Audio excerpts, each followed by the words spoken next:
Erdogan postpones plans for a major military purge.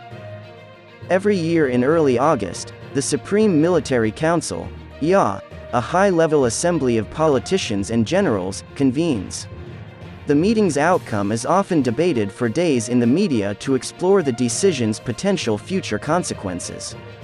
This year's YA, held amid wildfires in 30 provinces, drew little attention. But the judgments made there could shape Turkey's political climate in 2021 and 2022. After a mysterious 2016 military coup, the generals lost their minimal control over the country's governance. President Recep Tayyip Erdogan's defense minister General Hulusi Akar quit the army in 2018 to become the president's chief of staff.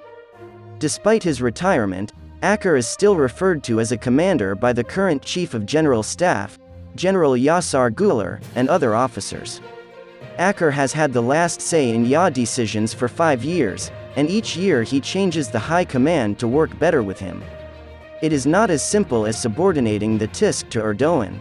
Known as the serial Pasha, Akar's time saw massive TİSK purges.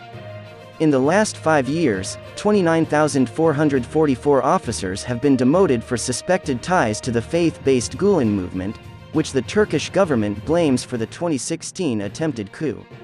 6,141 are now incarcerated. Moreover, 16,409 cadets were fired. Meanwhile, although Akar is coordinating the anti-Gülen purge, he is personally working to undermine his second target group, officers with pro-Kemalist or pro-Eurasian, NATO skeptic and pro-Russia beliefs who are commonly considered as a future threat to Erdogan's administration. It took only 45 minutes last year for the YA to retire 624 colonels, twice as much as in previous years.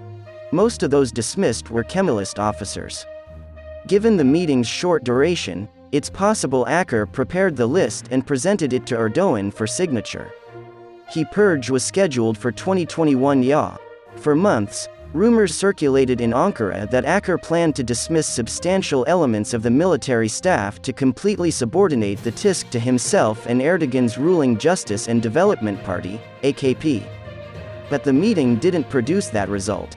Instead, it brought about a series of adjustments that Akar and the Kemalist and pro-Eurasia personnel likely agreed on.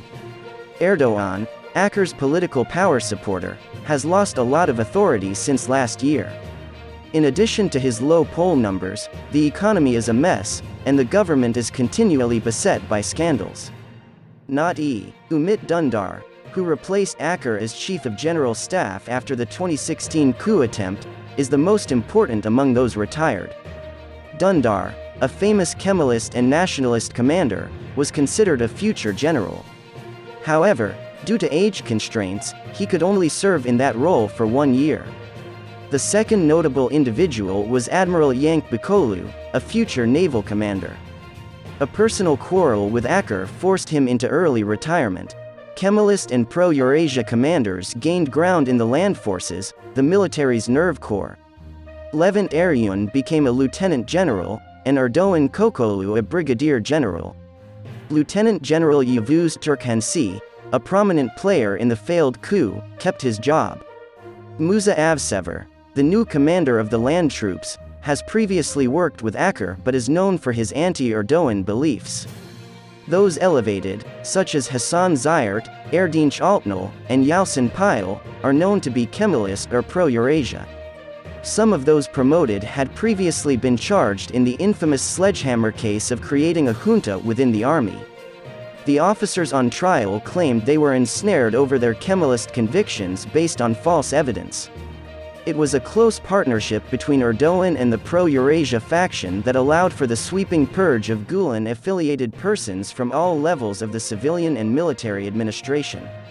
Erdogan and the opposing cliques know the union is just temporary. They're only waiting for the proper moment to eliminate each other. As a result of the 2021 YA meeting's choices, the anticipated conflict has been postponed, although the Gülen movement and pro-Kurdish political organizations continue to be targeted. Erdogan paid a visit to his ultranationalist political friend Devlet Bahçeli shortly after the YA decisions were announced. Bahçeli was happy. While he was close to Dündar, his replacement, Musa Aysever, is likewise acceptable to Bahçeli.